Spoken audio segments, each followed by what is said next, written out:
Eu sou Jim Mars e estou aqui hoje para falar com você sobre nossa história oculta. Me deixe rapidamente ressaltar que isso não tem nada a ver com adoração ao diabo, bruxas ou vampiros ou zumbis. Não é no oculto que normalmente pensamos. Este é o termo oculto usado no sentido astronômico, quando a lua eclipsa o sol. Isso é chamado de ocultação. Ela mascara ou esconde o sol. Portanto, a nossa história oculta significa simplesmente nossa história oculta.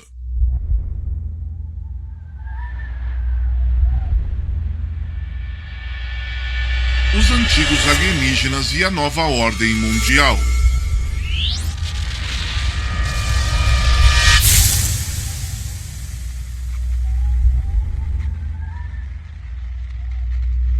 A teoria do Big Bang.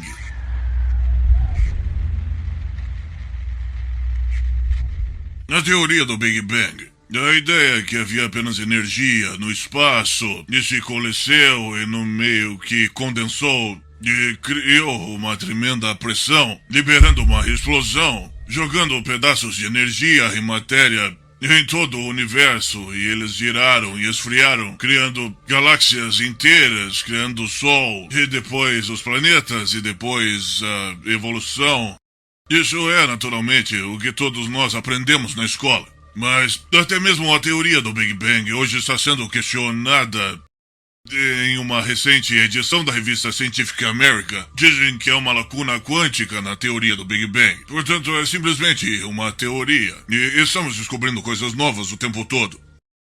Uma das coisas que estamos descobrindo é uma das grandes questões que está na mente de um número crescente de pessoas, que é, existe um 10º planeta lá fora, ou como os sumérios antigos o chamavam, o 12º planeta. E não há realmente uma contradição, porque os antigos sumerianos encontravam o Sol e a Lua como planetas dentro de nosso sistema solar, e nossa ciência não os conta. Então tínhamos em um determinado ponto 9 planetas, mas na verdade só temos 8. É porque o pobre Plutão foi relegado de volta de um planeta para simplesmente um corpo, como uma lua ou como um asteroide.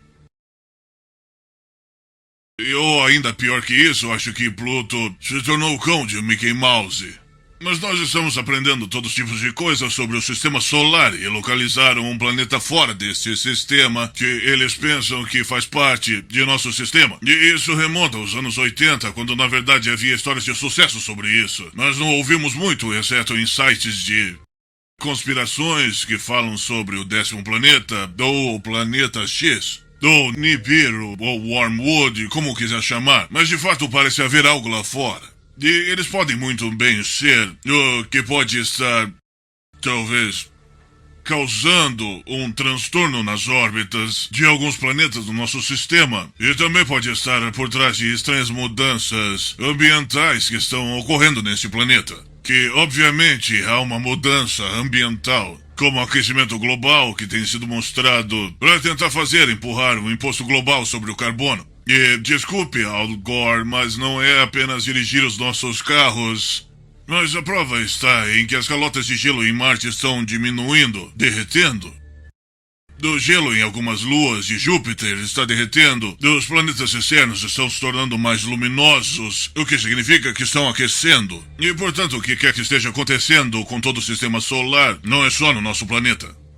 Poderia ser uma prova de que existe outro corpo em movimento no nosso sistema solar. Na verdade, é um relato da criação do nosso sistema solar que pode ser encontrado em textos que têm milhares de anos e predatam a Bíblia por vários milhares de anos. E essas são as tábuas da civilização suméria. Na verdade, irônico, mas podemos saber mais sobre os sumerianos do que um dia saberemos sobre os egípcios ou romanos, porque todos eles escreveram tudo em papiro. Eles se desintegraram ou se queimaram ou se perderam em guerras. Os sumérios, eles esculpiram a sua escrita em tábuas de barro, que se transformaram em pedra, e que são, talvez, 500 mil deles ainda em existência nos porões de museus em todo o mundo. E, curiosamente, apenas cerca de 20% deles foram traduzidos, e ainda, quando traduzidos, descobrimos que eles nos dão uma história de nosso próprio sistema solar. Agora sabemos que os sumérios, como se pode ser visto aqui, conheciam as posições dos planetas e tamanhos relativos. E, no entanto, também sabemos que Urano não era conhecido pelo homem moderno até ser descoberto em 1781. Netuno foi descoberto em 1846. E Plutão também até 1930. Então, eles estavam, de fato, à nossa frente em conhecimento dos céus. Os Sumérios.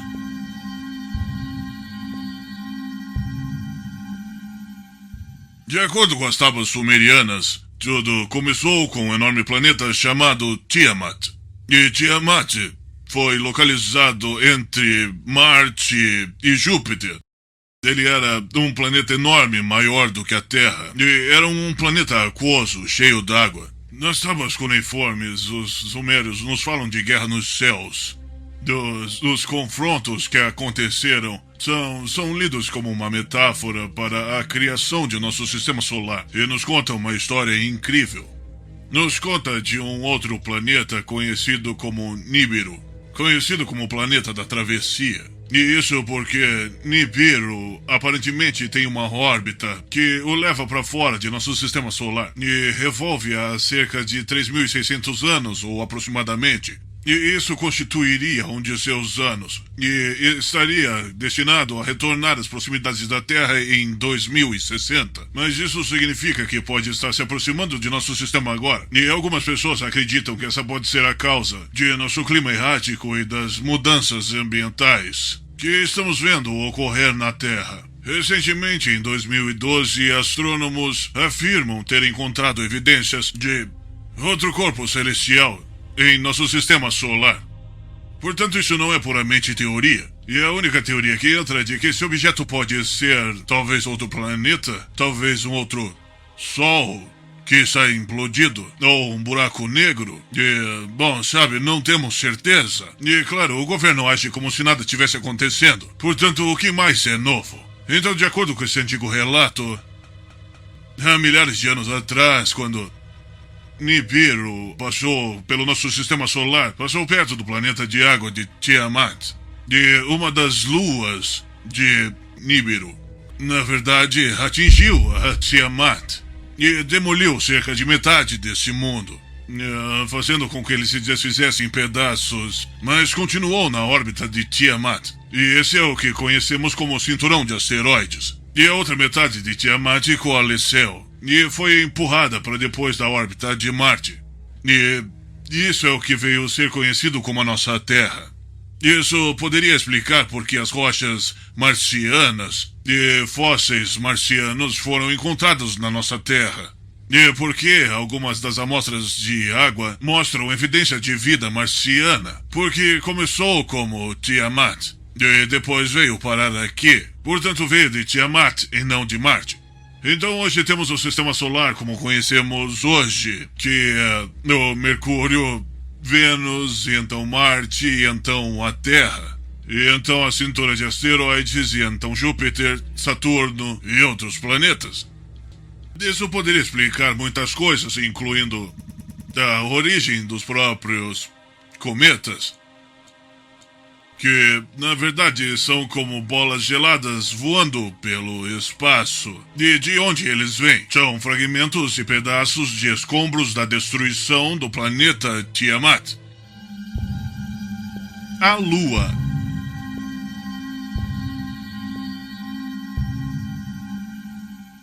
Há outras curiosidades e coisas estranhas acontecendo no nosso sistema solar. Há algumas luas que são muito questionáveis. Até mesmo o famoso astrônomo Carl Sagan, no início de sua carreira, junto com alguns cientistas russos, expressou a crença de que talvez uma das luas de Marte, Phobos, era na verdade um satélite artificial. Ele disse isso porque deu provas de ser oco, e como Carl Sagan observou, um satélite natural não pode ser um objeto oco. E mais tarde ele meio que recuou e agiu como bem, nós realmente não sabemos. E caiu mais na linha do conhecimento convencional à medida que ele ganhava popularidade na fama e fortuna. Mas ainda hoje há aqueles que apontam para Phobos como sendo um mundo estranho. Outra lua que realmente me fascinou foi a de Jápeto, uma das luas de Saturno. E como nossa própria lua está sempre de frente para Saturno e está em uma órbita permanente, contornando aquele anel no planeta. Mas o que é ainda mais espantoso, como ver aqui, é que há um cume de montanhas ou colinas ou parede que circunda a Jápeto. Toda vez que eu olho isso, me lembro da parede na ilha Kong que separa os nativos do King Kong. E ainda fica mais estranho porque, como podem ver nessas fotos, tem essa grande cratera e tem essa linha em toda a linha do Equador. E parece nada menos do que a Estrela da Morte lá no filme de Guerra nas Estrelas. Também é conhecido como planeta Yin Yang, porque nela há uma estranha sombra. E aquilo faz com que se pareça com o antigo símbolo chinês do Yin Yang. Portanto, algo muito estranho sobre Jápeto. Então, isso faz lembrar a nossa própria Lua. Na nossa Lua, existem muitas coisas estranhas sobre ela, e talvez alguma evidência que seja oca. Em 1969, quando a tripulação da Apollo 12 abandonou seu aterrissador de volta à superfície lunar, autoridades da NASA anunciaram que a Lua vibrou e tocou como um sino durante horas. Bem, isso só é possível se a Lua for predominantemente oca. Curiosamente, eu tive uma conversa com um dos astronautas que estiveram na Lua. Eu disse o que pensa sobre a ideia da Lua ser oca. Ele meio que riu e disse, não, a Lua não é oca. Mas depois continuou a dizer que os cientistas acreditavam haver cavernas gigantes dentro da Lua. E claro, era um astronauta famoso. Eu não ia dizer na frente dele, mas... Sabe, a Lua oca e cavernas gigantes na Lua, qual a diferença? Um espaço vazio. E há muitas coisas intrigantes sobre nossa Lua, por exemplo, uma das quais que é como chegar lá em primeiro lugar. Quando eu era jovem na escola, diziam que a Lua havia se separado da Terra e que em algum momento fazia parte dela. E se separou e não foi explicado como. E depois entrou em órbita ao redor da Terra. Mas agora, desde que estivemos na Lua e temos rochas da Lua e sabemos que sua composição é inteiramente diferente das composições minerais encontradas na Terra, isso veio de algum outro lugar. Interessante ou não, hoje eles têm a teoria do grande impacto. E, embora eles gozem com as teorias dos ETs aqui e colisões do passado e relatos nas tábuas sumerianas na criação do nosso sistema solar, eles estão agora dizendo que a Lua é provavelmente um produto de uma colisão entre um objeto planetário e um outro objeto planetário em nosso sistema solar, que criou a Lua. Portanto, em essência, estão começando a ir na mesma direção que a história de Anunnaki, a história de Nibiru, da história dos viajantes espaciais, a história de Tiamat sendo atingido por uma das luas e Nibiru há milhões de anos atrás. Mas a questão-chave sobre nossa Lua é como chegaram onde ela está. O famoso astrônomo Isaac Asimov disse que a Lua não deve estar onde está. Do que ele está falando? Ele fala o seguinte, aqui está a Terra. A Lua vem de algum outro lugar. E ela passa pela Terra, é capturada por um campo gravitacional e é puxada. Ok, ela passa de novo pela Terra e é pega pelo campo gravitacional e volta de novo. Então, com o tempo, ela entra em órbita ao redor da Terra. Então, deveria estar em uma órbita elíptica e instável ao redor da Terra, mas não está. Está em uma órbita circular quase perfeita, contornando a linha do Equador, com um lado sempre de frente para a Terra. Como isso acontece naturalmente, na verdade, isso não acontece. Mas isso mostra a lógica circular em que nos encontramos hoje. Nós sabemos que a única maneira da Lua poder estar na posição que está é se alguma inteligência estacionou lá. Sabemos que é justamente a distância da Terra para cobrir completamente a circunferência do Sol quando há um eclipse. Então tem que estar em uma determinada posição. Também sabemos que nesta órbita, que é circular e estacionária, e a única maneira de acontecer é se alguma inteligência estacionasse dessa forma.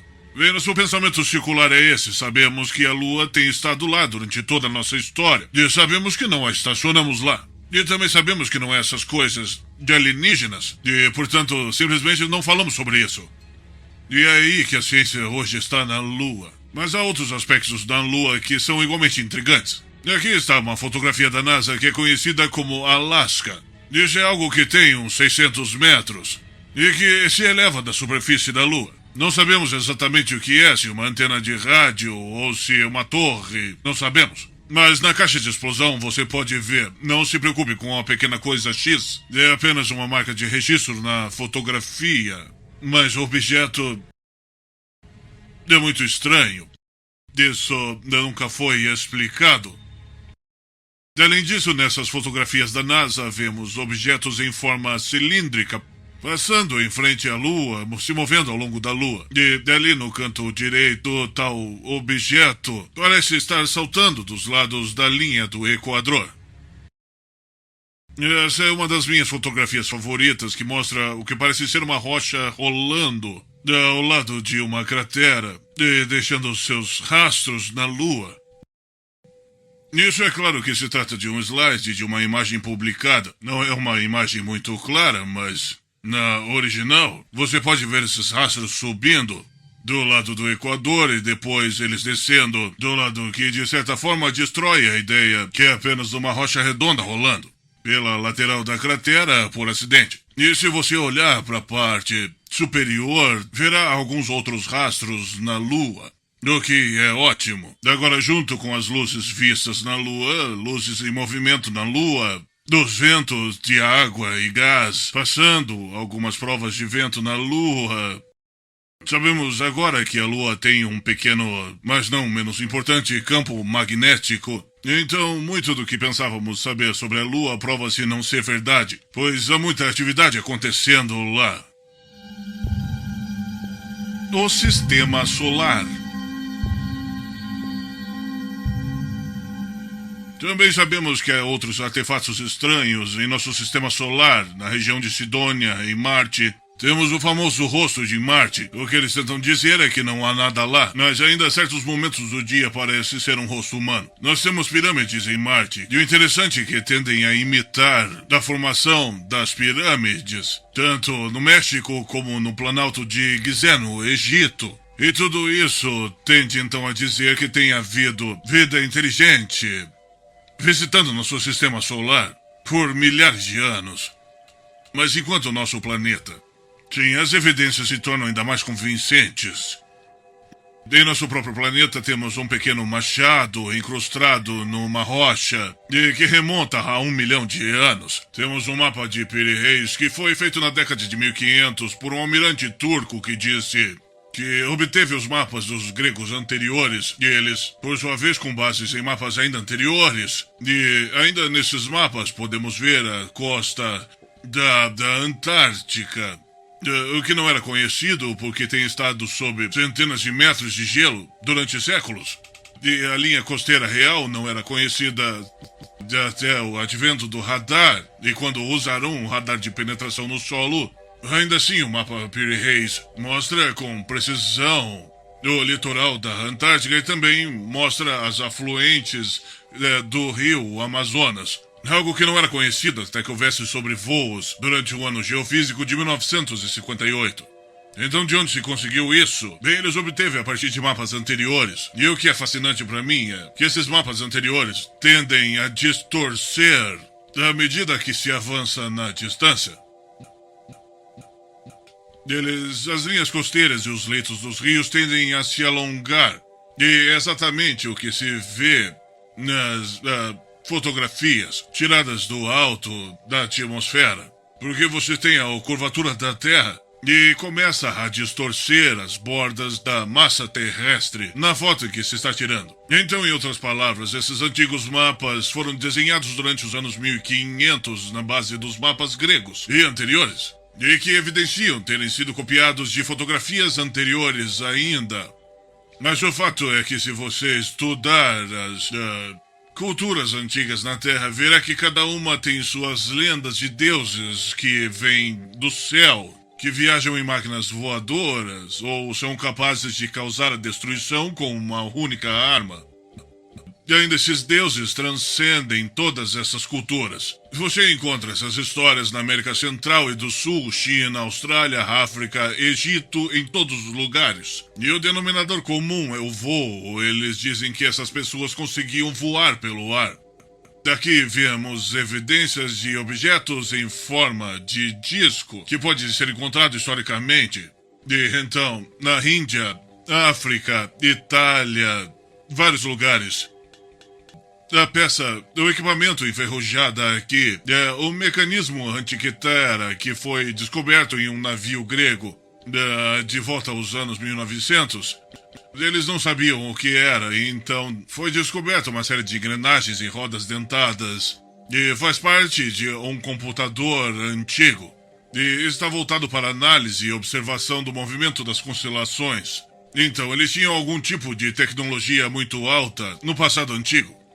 Nós também vemos aqui algumas joias de ouro maciço encontradas na Colômbia. E os cientistas convencionais nos dizem que são apenas modelos de insetos. Mas se olhar, ele tem uma asa, tem uma cauda, tem barbatanas. E aparenta ser nada menos que uma espécie de aeronave.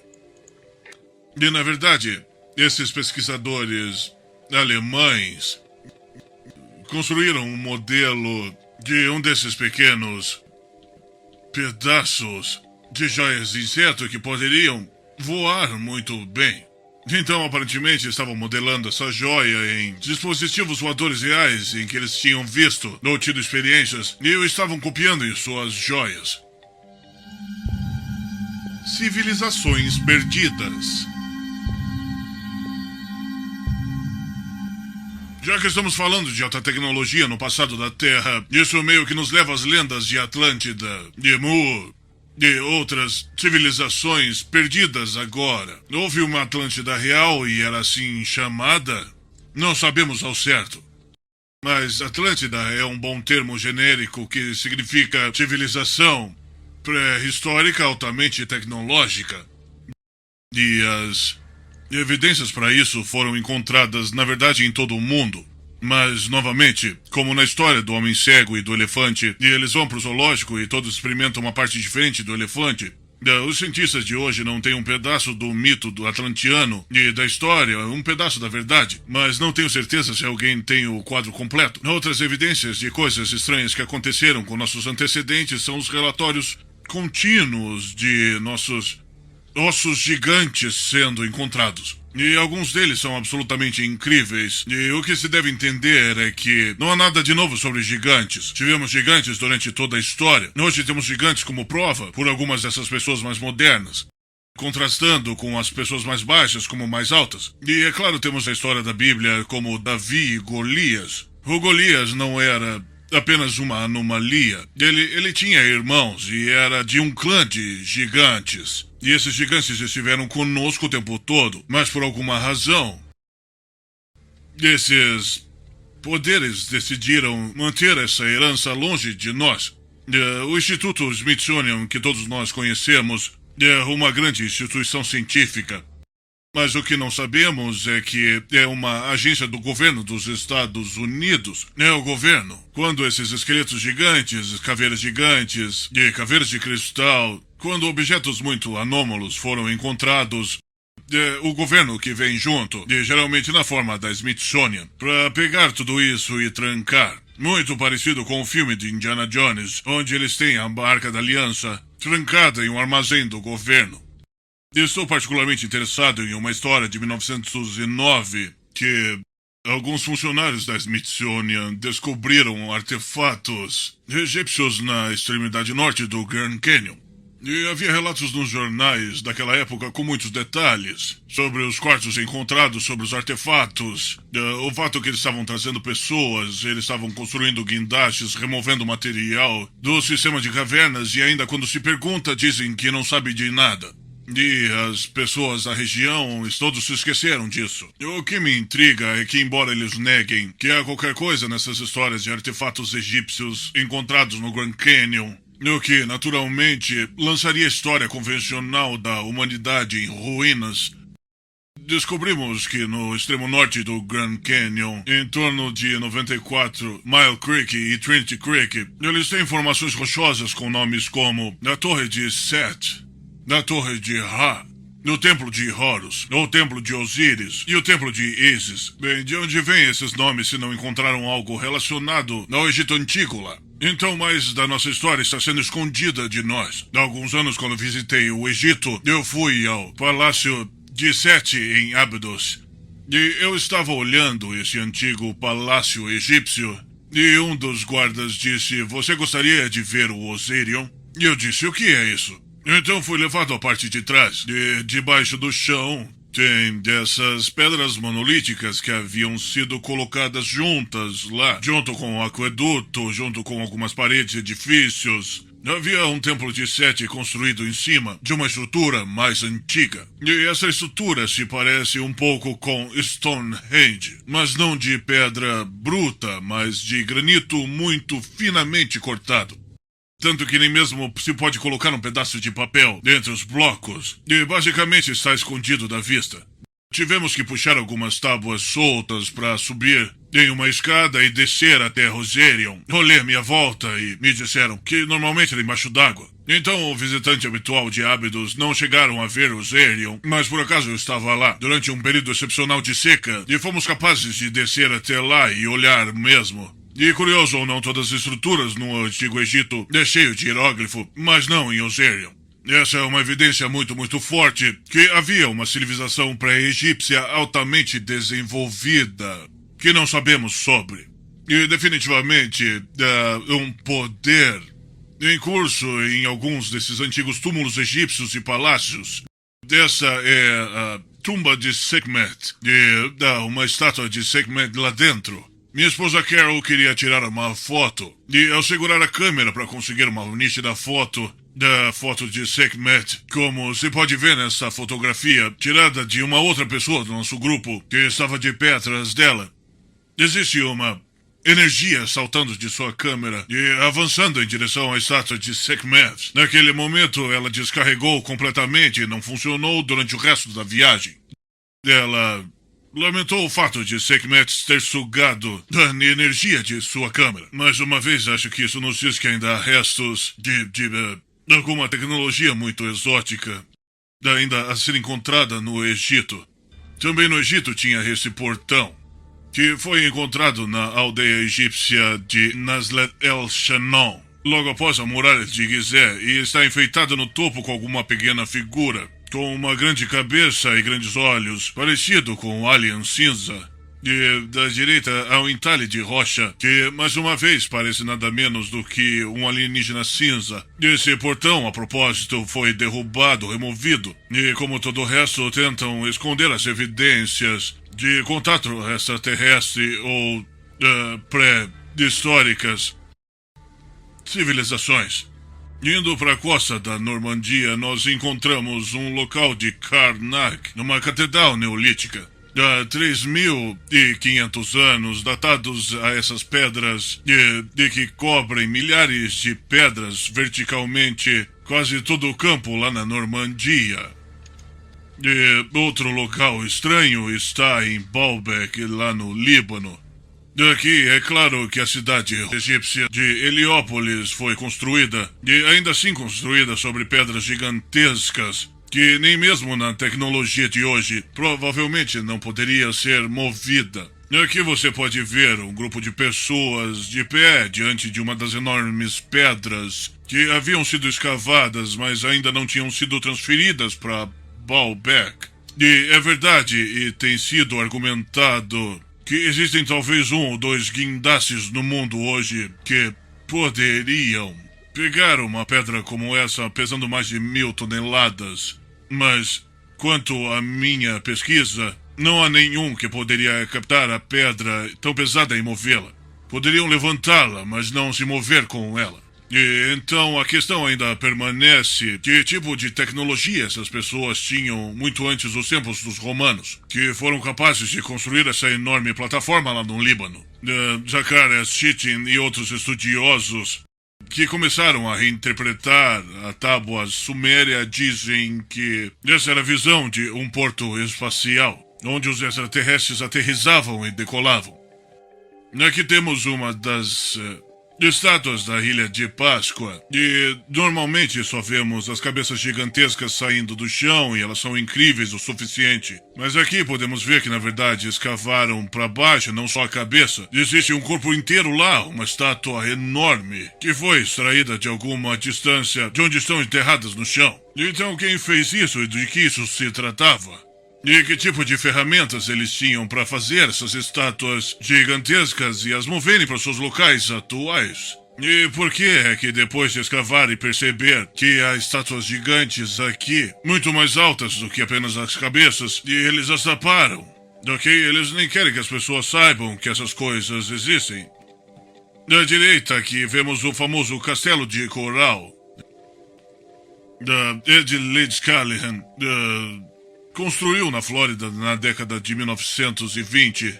Ele tem algumas pedras tão pesadas quanto 30 toneladas, que aparentemente ele, como um homem mais velho, foi capaz de mover por conta própria. E como ele faria isso? Ele simplesmente diria às pessoas que ele havia descoberto os segredos dos antigos egípcios. Ele foi capaz de mover as coisas do lugar. Recentemente tem havido muitas escavações feitas em um local na Turquia chamado Göbekli Tepe. Göbekli Tepe, ele é chamado de Stone Age turco, porque ele remonta a mais de 7.000 anos antes de Stonehenge, na planície de Salisbury. E ninguém sabe quem construiu isso. Mas ali há sinais incríveis de sofisticação. E aqui estão algumas esculturas, ainda são visíveis. Obviamente tudo muito ornamentado.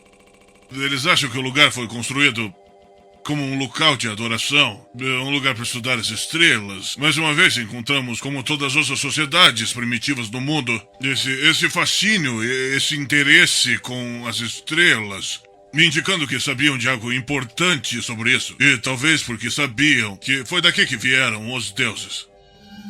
Artefatos não usuais e visitas extraterrestres.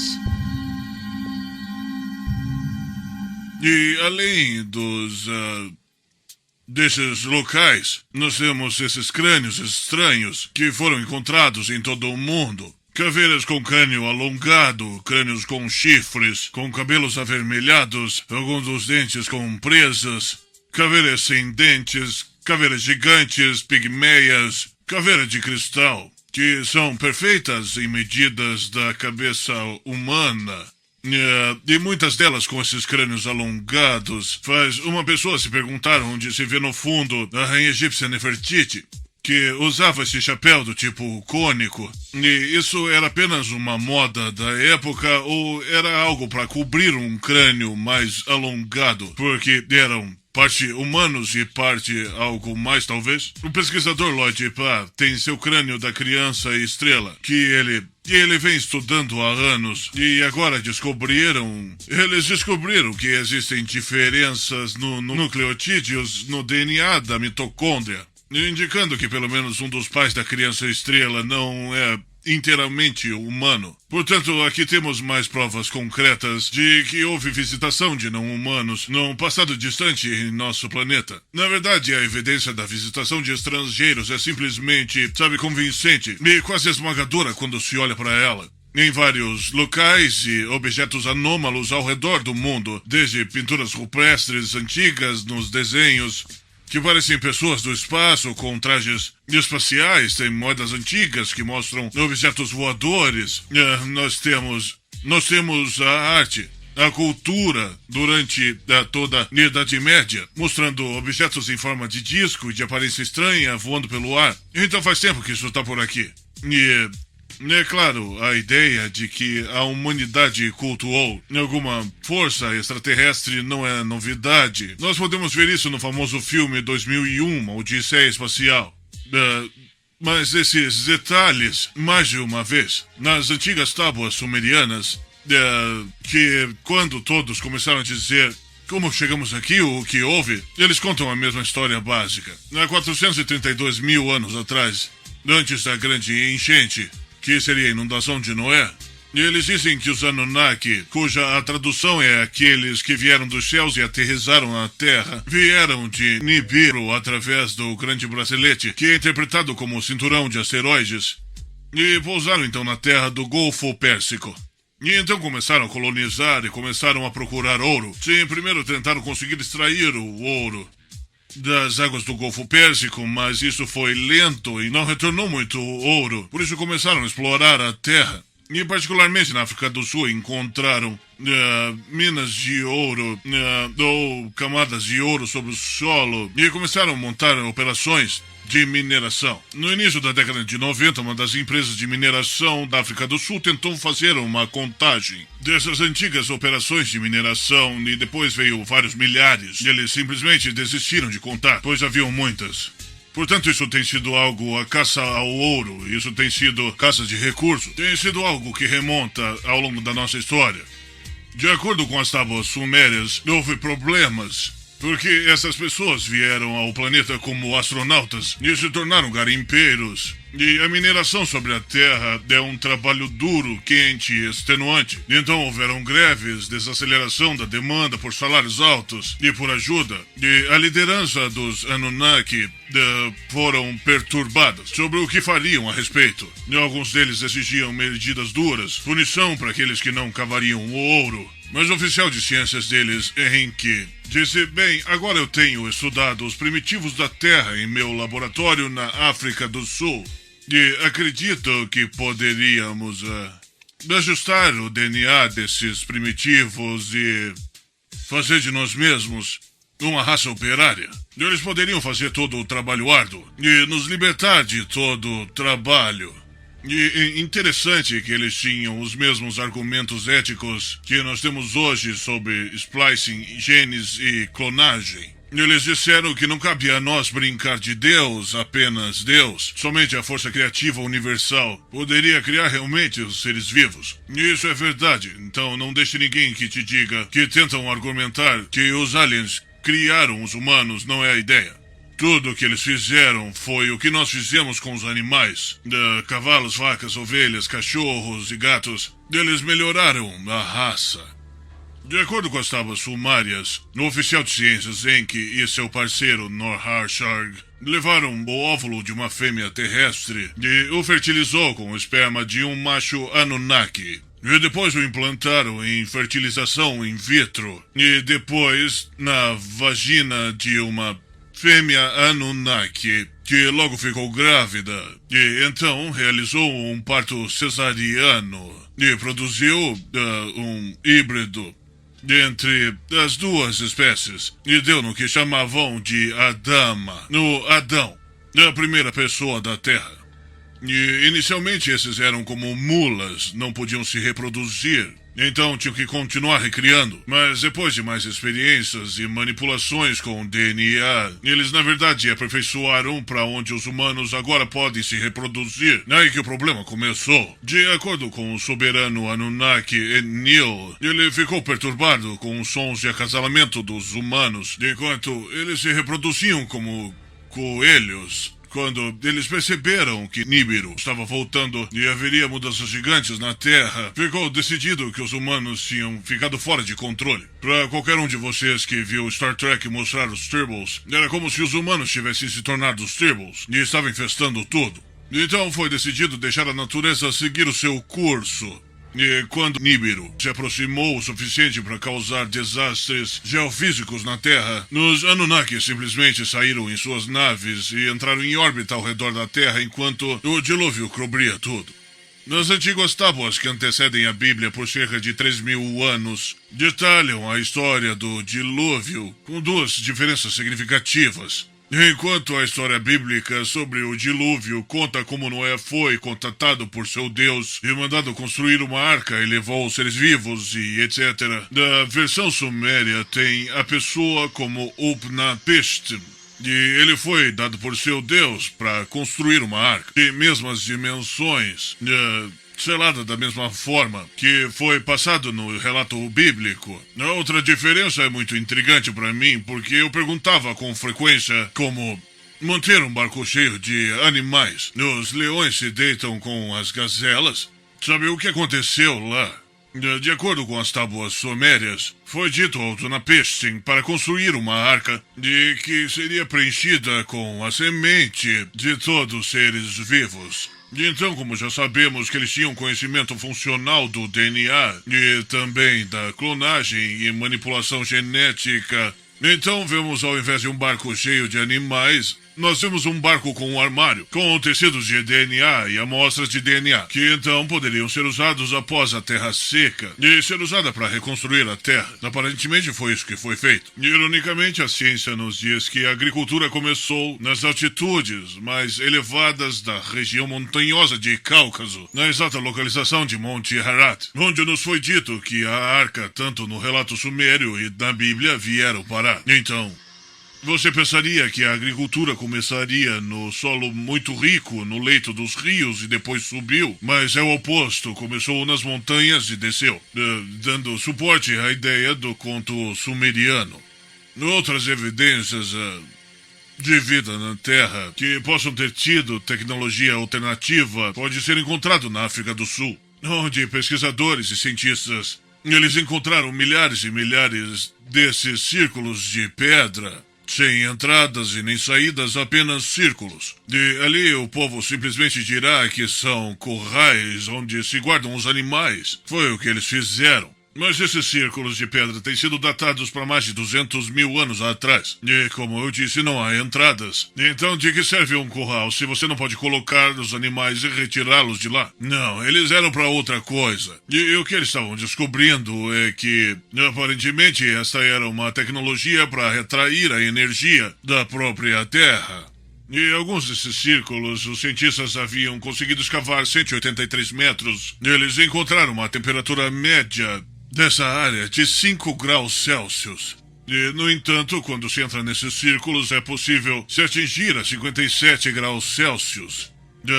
Então, obviamente, tem algum tipo de troca de energia acontecendo. E os antigos eram capazes de aproveitar essa energia através dos círculos que pareciam surpreendentemente muito parecidos com o magneton. Portanto, a tecnologia no passado, indo muito além do que saberemos sobre. E é claro que a Grande Pirâmide há muita controvérsia sobre isso, segundo o que dizem os egiptólogos, que tudo foi feito nas dinastias egípcias.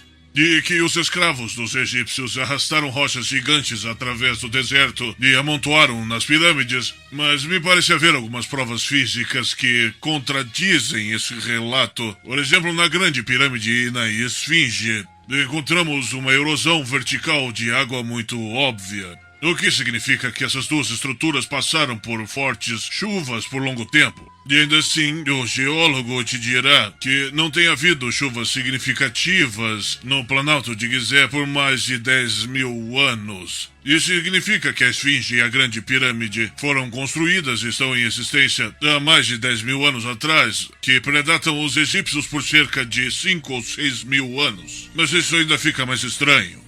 Em 2006, o Dr. Michael Barson, da Universidade de Drexel, e seus colegas encontraram que, ao invés de blocos de granito ou pedra calcária, a Grande Pirâmide foi, na verdade, construída a partir de concreto geopolímero, que agora nos dá uma nova teoria de sua construção. Ao invés de arrastar essas rochas gigantes pelo deserto e, de alguma forma, conseguido empilhá-las na pirâmide, eles simplesmente construíram formas e despejaram esse concreto que se solidificou e que explica as rochas gigantes e os fatos de sua colocação próxima. Um engenheiro britânico, Christopher Dunn, especulou que, de acordo com o layout e a configuração interna da Grande Pirâmide, de que não era um túmulo, ou até mesmo um artefato egípcio, mas uma usina elétrica, que extraía energia da Terra, muito parecido com círculos de pedra na África do Sul, e que pode ter passado essa energia por uma civilização mundial através de outras pirâmides, o que sabemos que podem ser encontradas em todo o mundo. E dá um relato na Europa Oriental de que temos mais pirâmides no México e na América do Sul. Temos pirâmides na Grécia e pirâmides na China também. Comunicação alienígena. A maioria das pessoas que estão conscientes e olhando ao redor hoje estão cientes do fenômeno do círculo das plantações, mas não vou entrar nisso. E gostaria de ressaltar também que os círculos nas plantações são fascinantes. Esse aqui apareceu perto do radiotelescópio de Chilbottom, que se pode ver no canto inferior direito da imagem, em agosto de 2001. E dois padrões surgiram neste campo, Parecia ser um rosto humano. Não está claro se isso era para representar um rosto humano ou quem estivesse mandando a mensagem. Do outro, um diagrama semelhante quanto a esse diagrama à direita, que estava num código binário e foi enviado ao espaço. E, basicamente, o que ele diz é o que mostra a composição do DNA humano. Tem um pouco de forma humana, que mostra 2 braços, 2 pernas, cabeça pequena. Da coisa laranja aqui é um diagrama de nosso sistema solar, mostrando o terceiro planeta levantado, que significa que vivemos no terceiro planeta. E então, quando em 2001... nós recebemos de volta uma coisa do tipo similar, mas com diferenças, que mostra uma figura não muito humana, cabeça grande, olhos grandes, corpo pequeno, e mostra que a vida no terceiro, quarto, quinto e sexto planeta de seu sistema, além do que outras mudanças no DNA.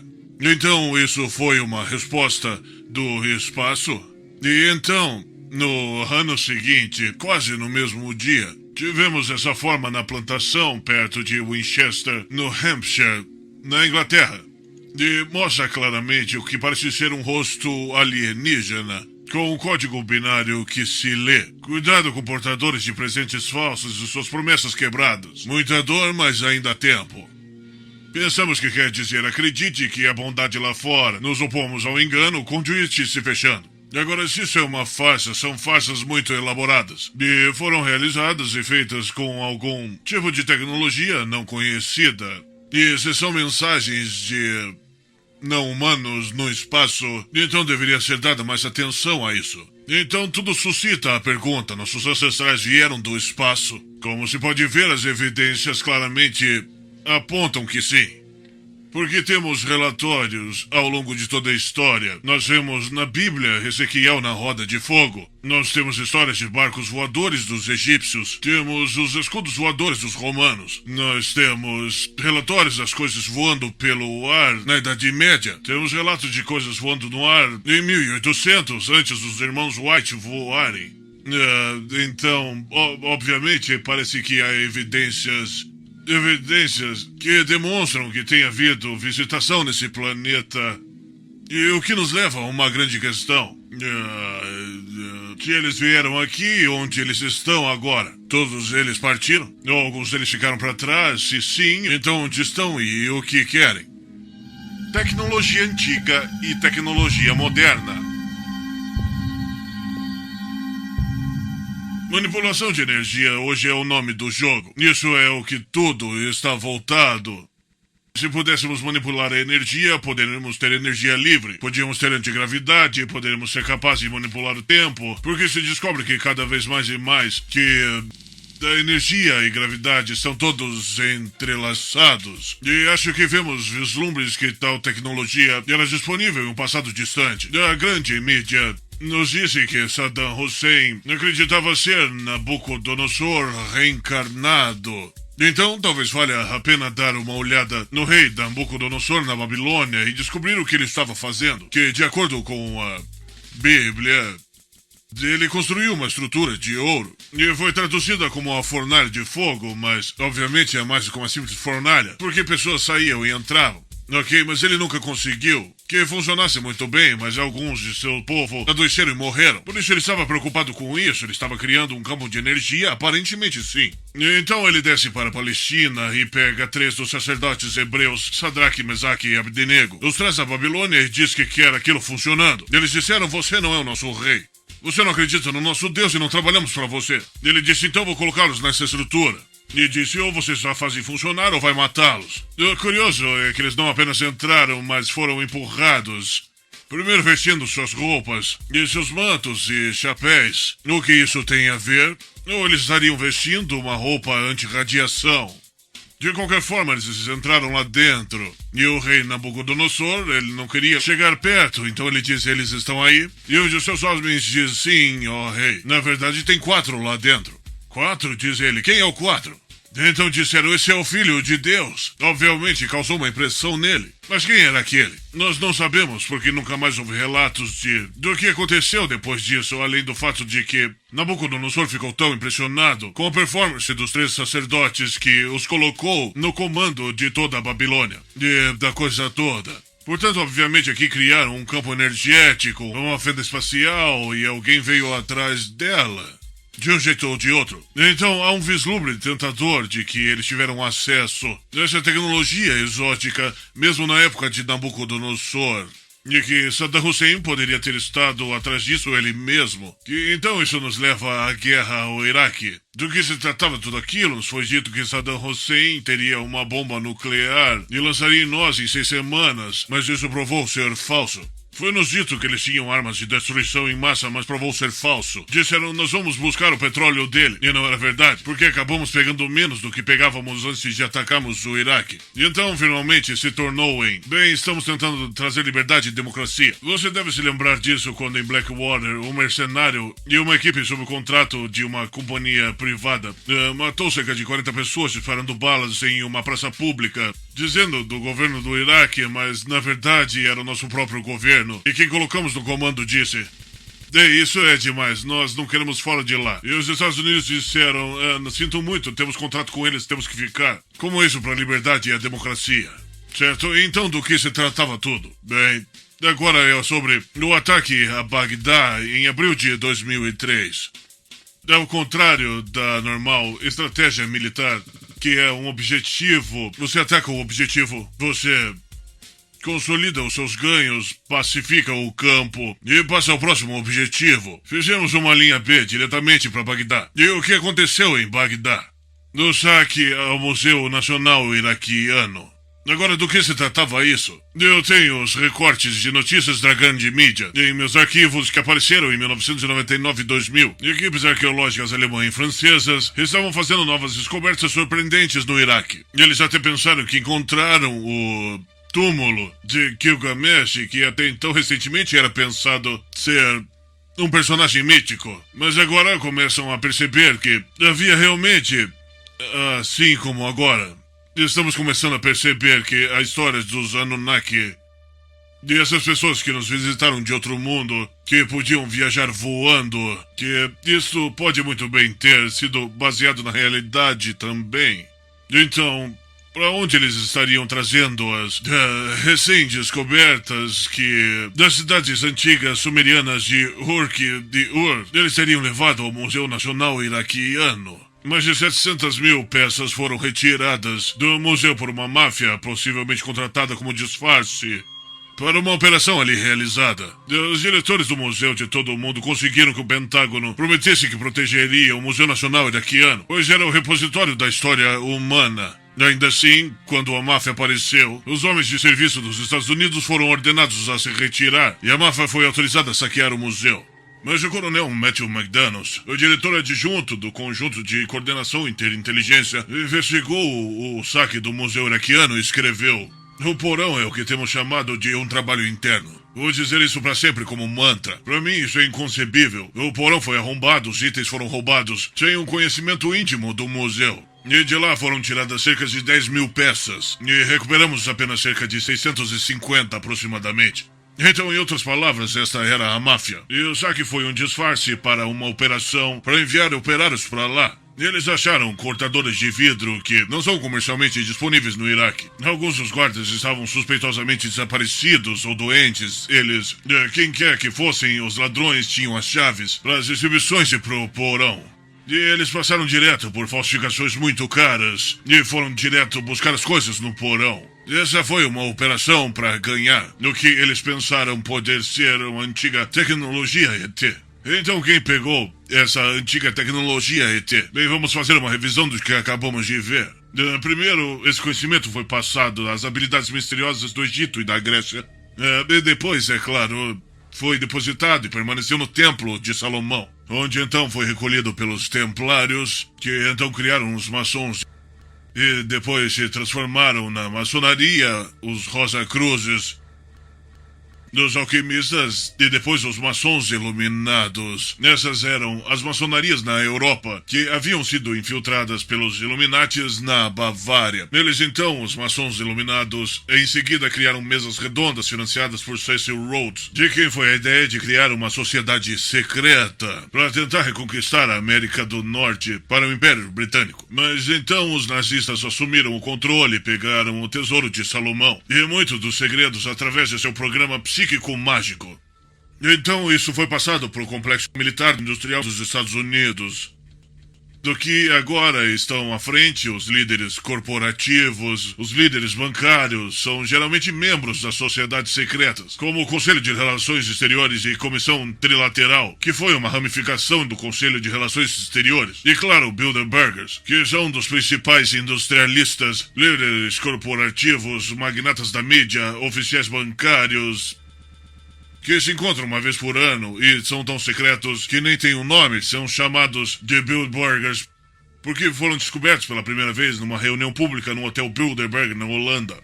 Para as pessoas que afirmam que é um pequeno grupo de pessoas tentando controlar o mundo, seria apenas teoria da conspiração ou alguns fatos sustentam isso? Eu indicaria para um estudo de 2011 sobre o Instituto Federal da Tecnologia da Suíça. Eles estudaram 43 mil empresas multinacionais e eles descobriram que dessas 43 mil são, na verdade, controladas por apenas 1.318 empresas.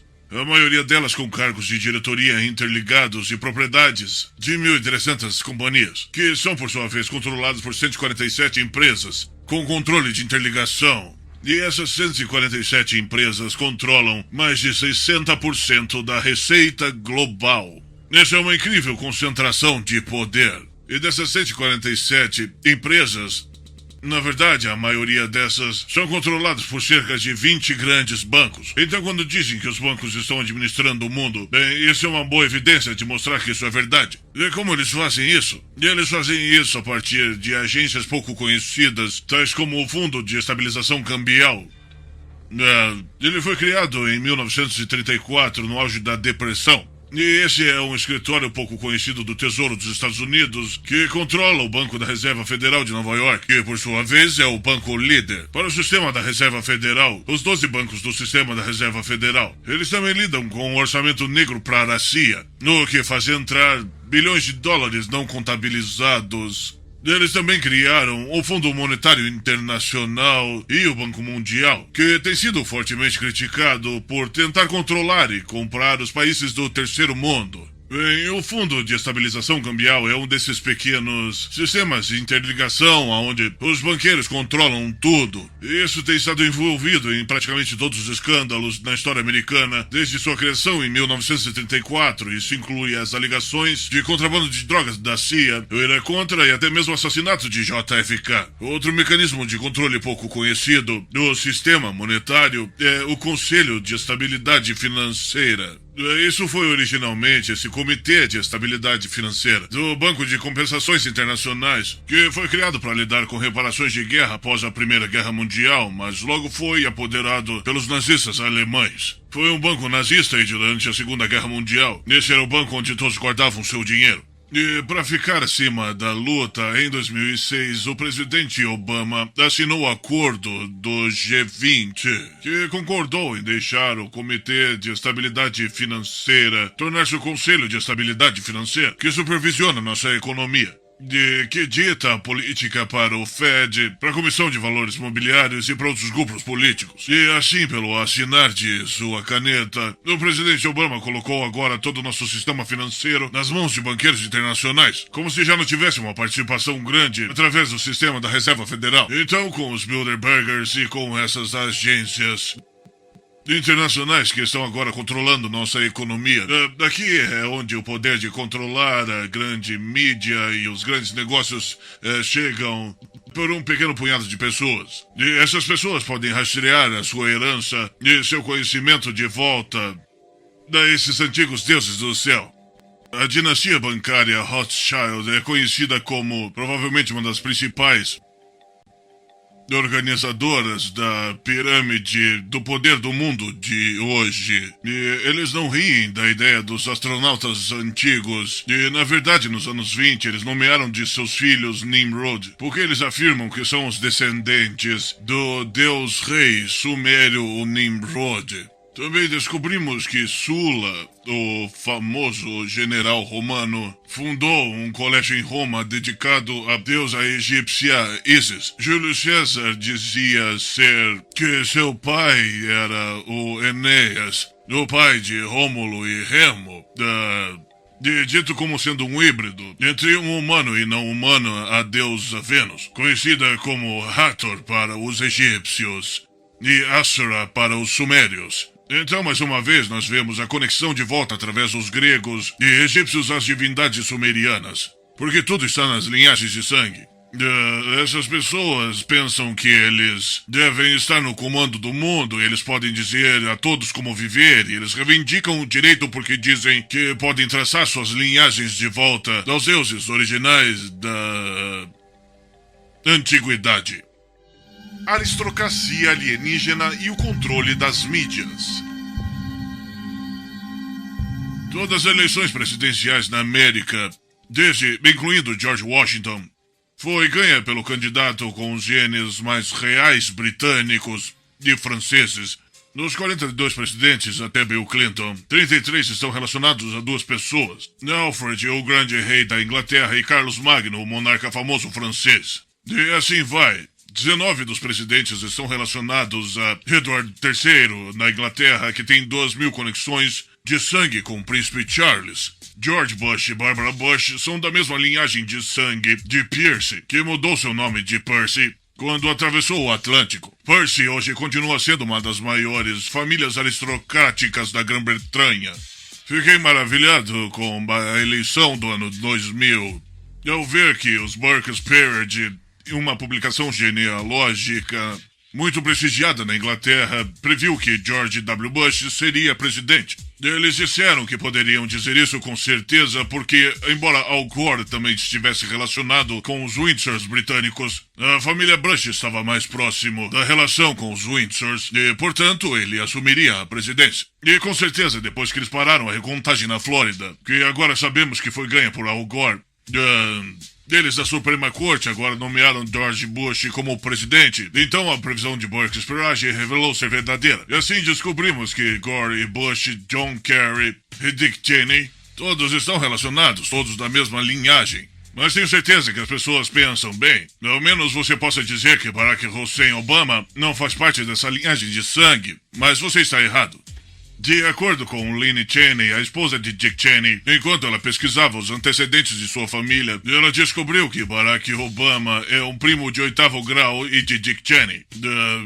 Então, ele é um descendente de Maureen Duval, um francês huguenot, que o filho se casou com a neta de Richard Cheney, ao chegar em Maryland no final da década de 650 na Inglaterra. Agora eu percebo que você pode apresentar o argumento que quiser, se quiser voltar atrás, estamos todos ligados a Matusalém, ou Adão. Então todo mundo é parente nesse mundo. Mas isso remonta a 1650. As probabilidades, quais são as probabilidades da mesma linhagem de sangue? Você tem do Gore, do John Kerry, do Bush e Barack Obama.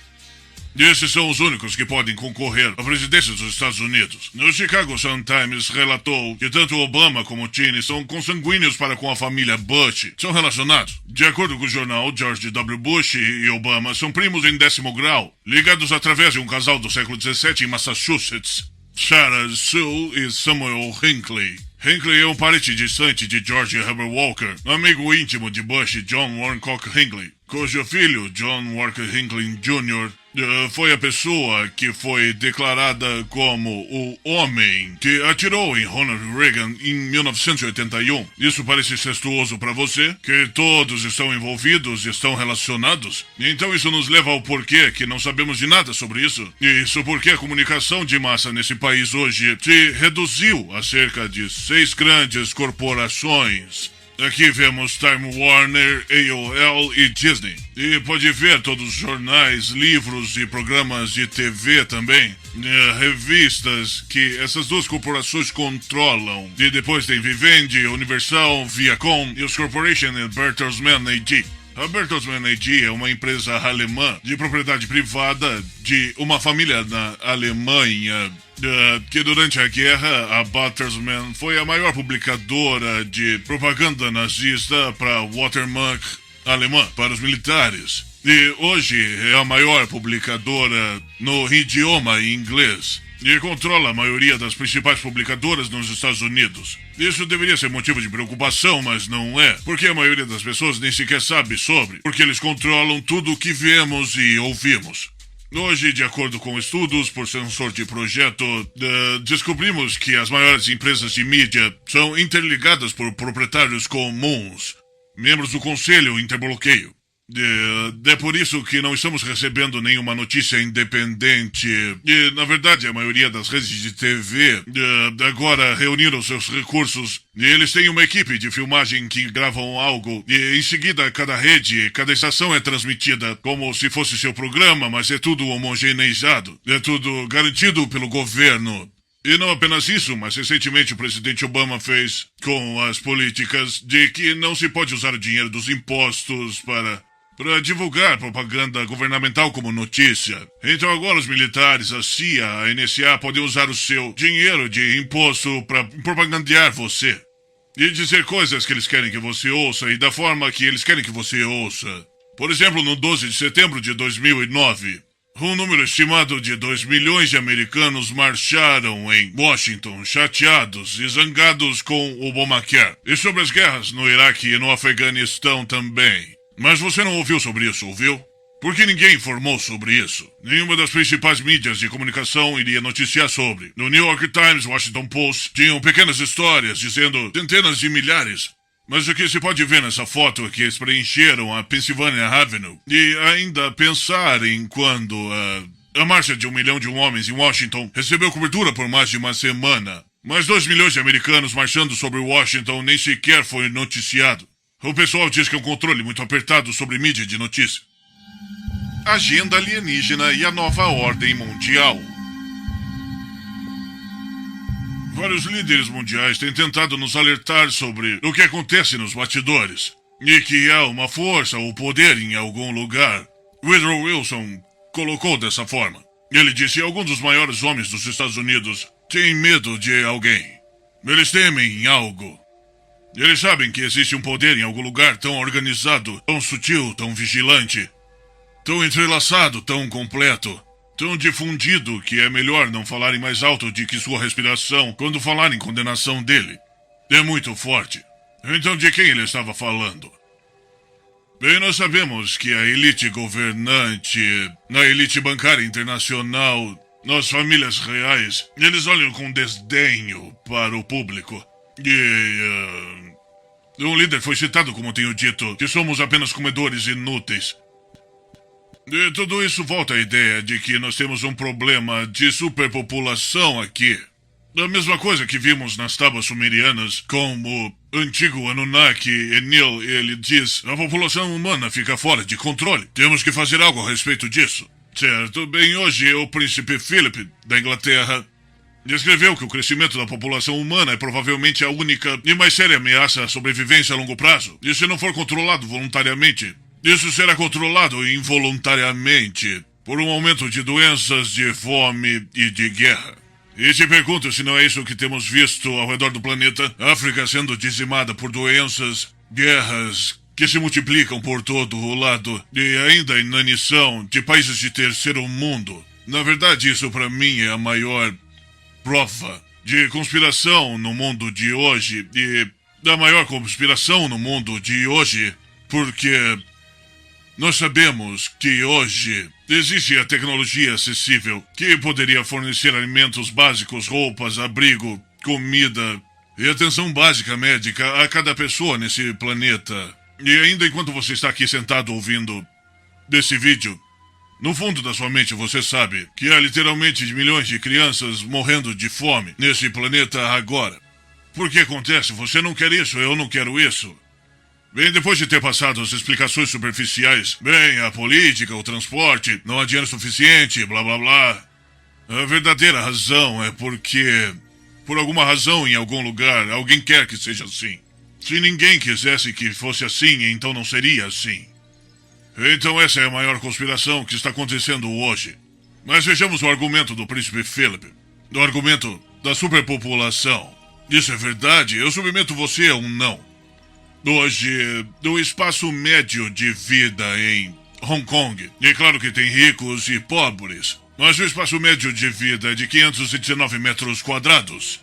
É um apartamento de bom tamanho, um apartamento muito maior do que eu já vivi quando jovem, ok? Então, com base numa área média de habitação de 519 metros quadrados, a população total de 7 bilhões de pessoas no mundo poderia viver confortavelmente no estado do Texas, sem mais ninguém no resto do mundo. Então espere um pouco, não temos realmente um problema de excesso de população, temos uma densidade populacional. Todos amontoados nessas cidades gigantes, o que está criando cada vez mais um problema por causa da poluição, lixo, crime, congestionamento, etc. Então, qual é a solução? Bem, eu digo, saiam daqui, que todos se espalhem e vão para outros planetas, colonizem outros mundos. Mas para Príncipe Philip e a elite governante, como eles se consideram nesse planeta, eles têm um ponto de vista diferente. Príncipe Philip é citado dizendo que caso ele reencarne, ele gostaria de voltar como um vírus mortal, a fim de contribuir com algo que acabe com a superpopulação. Eles querem nos matar. Eles nos querem mortos. Eles querem reduzir a população mundial de 7 bilhões para talvez 500 milhões. Então poderão viver e ter todo o belo campo com apenas pessoas suficientes ao redor para cortar a grama, cozinhar os alimentos e lavar as roupas. Esse realmente é o futuro que queremos? Se não é o que você quer, então é melhor repensar o que você está fazendo e como está fazendo. Porque esse povo nos quer mortos. E estão fazendo isso de uma maneira metódica. Estamos recebendo más vacinações. Estamos tendo má qualidade no ar. Estamos recebendo rastros químicos. Estão pulverizando produtos no céu. Eles até admitiram em certas circunstâncias. Eles fluorizaram a água. Você percebe que um dos ingredientes do Prozac é fluoreto de sódio? Os nazistas descobriram que o fluoreto de sódio ao longo do tempo pode acumular no cérebro, calcificar o cérebro. Isso levar a uma zumbificação, basicamente. Por isso colocaram na água do seu campo de concentração, porque para manter o público pacificado e não resistente. E agora estão colocando isso em 2/3 de água no fornecimento dos Estados Unidos, da sua cidade, do seu município, colocando o flúor na água. É melhor começar a ficar ativo. Ou seus filhos vão ficar sem pensamentos. Organismos geneticamente modificados, eles não temos ideia do que vão fazer, pessoal. E, no entanto, estão expandindo o seu uso por toda parte. Embora existam países no mundo que banem os alimentos geneticamente modificados, mas aqui eles acabaram de derrubar uma lei que simplesmente queria que eles informassem que quando estivessem colocando alimentos GMO em seu suprimento, e rotulá-los. Deixe-nos saber o que estamos ingerindo. Agora eles não são mais obrigados. É incrível. Portanto, isso não é mais um debate político ou filosófico. Isso é autodefesa. Se você não se der conta e perceber que existe um grupo governante nesse mundo que quer você morto, que quer você doente, que quer que você não pense, então você vai acabar em uma sociedade orwelliana e se perguntar como chegou lá. É bastante incrível porque temos aqui uma pretensa elite que parece estar inclinada a matar o ganso que põe os ovos. E sendo essa terra generosa, abundante de alimentos e água, e terra arável, e muitas oportunidades para qualquer um aqui para viver feliz, mas não. Não, temos que enfrentar a poluição, a crise econômica, as guerras, a crise política, porque alguém quer que seja assim. E é hora de olharmos para essas possibilidades que essa elite reguladora está totalmente consciente da ideia dos antigos astronautas e sabiam que havia tecnologia no passado antigo, eles sabem que tem havido civilizações avançadas. Eles não riem, não fazem graça de tudo isso, isso é verdade. Portanto, eu vejo isso como levando 3 possibilidades. Ou eles estão tentando usar a tecnologia moderna para contatar os antigos deuses do céu para ganhar o seu conhecimento, para ganhar seu poder. Ou dois, eles já estão em contato com essas inteligências extraterrestres e estão sendo guiados ou controlados por elas. Ou três, eles são os antigos deuses do céu, os Anunnaki, os reis da lenda da serpente. Os antigos alienígenas estão controlando o mundo. Já que é evidente que eles estão tentando controlar a economia do mundo e tentando destruir uma boa parte da raça humana através de doença, guerra e fome. Primeiro temos que nos perguntar, são corporativistas gananciosos? Eles não percebem o que estão fazendo? São simplesmente ineptos ou estúpidos? Ou são meros atos de corrupção? Ou é hora de perguntarmos com toda a seriedade se eles são um de nós? E, por mais radical que isso pareça, para nossa autoproteção, acho que é hora de começarmos a considerar seriamente essa alternativa. Baseado no livro Nossa História Oculta, a elite global esconde alienígenas antigos, autor Jim Marrs.